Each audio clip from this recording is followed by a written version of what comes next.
contributed to that field. What, according to you, is the situation of the current education system? Okay, very interesting question, and this might take like 5 minutes for me to answer this question. No worries, all yours. I think let me divide this into 4 to 5 points. I think पहला तो ये कि जो हमारे पास आज education system हमारे India में है, क्या ये हमारा अपना एजुकेशन सिस्टम है? Sadly no.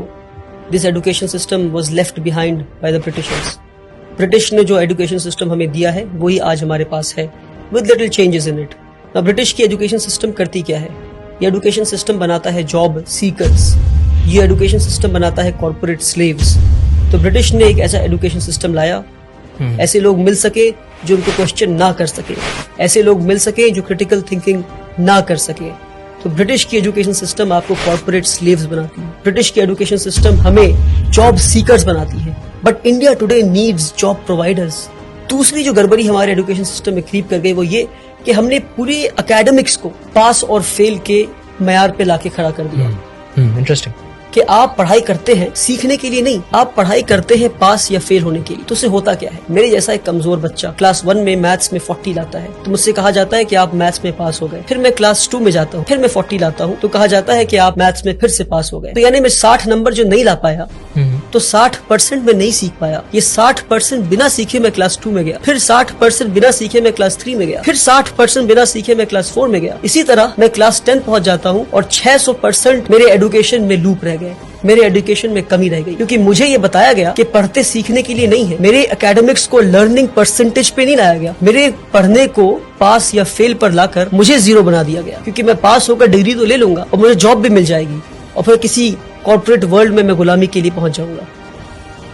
तो एकेडमिक्स को पास और फेल से निकालना होगा बाहर हमें और लर्निंग परसेंटेज पे लाना होगा. किसी ने 40 लाया तो 40% सीखा आपने, 60% नहीं सीखा आपने. सीखे फिर आगे बढ़े, जितना सीख सकते हैं सीखे अपने कैलिबर के हिसाब से, फिर आगे बढ़े. अगर आप 99 लाते हैं तो 99% सीखा आपने, आप टॉप नहीं कर गए. 99% सीखा आपने, 1% अभी भी नहीं सीखा आपने. अगर आप 100 में 100 लाते तो पास हुए आप. ये दूसरी बात. तीसरी बात कि हमारा जो एजुकेशन सिस्टम है आज का वो आपको रोट लर्निंग पे फोकस करता है. आप पढ़ते जाते हैं पढ़ते जाते हैं पढ़ते जाते हैं पर आपको पता नहीं आप क्या पढ़. आपने पढ़ा होगा कि इंडिया में जो फूड ग्रेन्स है वो मिलेट है, बाजरा है, जौर है. ये पढ़ा आपने, पर कभी देखा आपने इन चीजों को? पढ़ा है, but I have not seen it. Correct. मैंने भी कभी देखा नहीं. मेरे ख्याल से मिलेट ऑन पर्पस नहीं दिखाया गया इसको. बाजरा क्योंकि अगर आप बाजरा देख लेते तो आप पता करते कि बाजरा उगना क्यों बंद हो गया है. हाँ, बंद हो गया. That's what I'm saying. क्यों बाजरा लोग आज नहीं खा रहे? पहले के लोग बाजरा खाते थे, पहले के लोग मिलेट्स खाते थे, जौर खाते थे, आज क्यों नहीं खा रहे? तो experiential learning is what we need, hands on learning is what we need. We need to see and know what we are learning. आज हमें वो दिखाया नहीं जाता, वो बताया नहीं जाता, सिर्फ पढ़ाया जाता. तो आपको पता है कि ये हार्ट है और हार्ट की ये चेम्बर्स हैं, हार्ट में ये आर्टरीज हैं, ये है. मगर आपको कभी इंसान का दिल दिखाया जाए तो आप बोलेंगे भैया ये क्या है? प्रैक्टिकल. ये practical learning is what we need आज के दिन पे. Hands on experiential learning. तीसरी चीज. तो चौथी चीज है वो ये कि हमारे एजुकेशन को हमने समझा कि एकेडमिक्स ही एजुकेशन है. क्या? एकेडमिक्स ही एजुकेशन है. Academics is just a drop in the ocean of education. I would say the remaining water is तरबियत, is upbringing.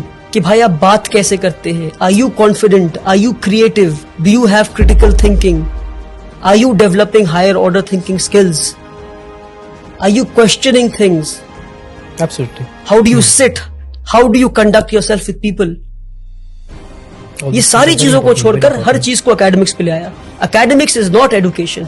Education is a holistic thing जहां पे एक इंसान को बेहतर इंसान बनाते हैं, एक कॉर्पोरेट स्लेव नहीं बनाते. सबसे बड़ी कमी हमारे एजुकेशन सिस्टम में हुआ वो ये, हमारे साथ जो फ्रॉड हुआ मैं कहता हूँ एजुकेशन सिस्टम में, वो ये कि हमने एकेडमिक्स को, हमने सब्जेक्ट्स को स्ट्रीम में बांट दिया.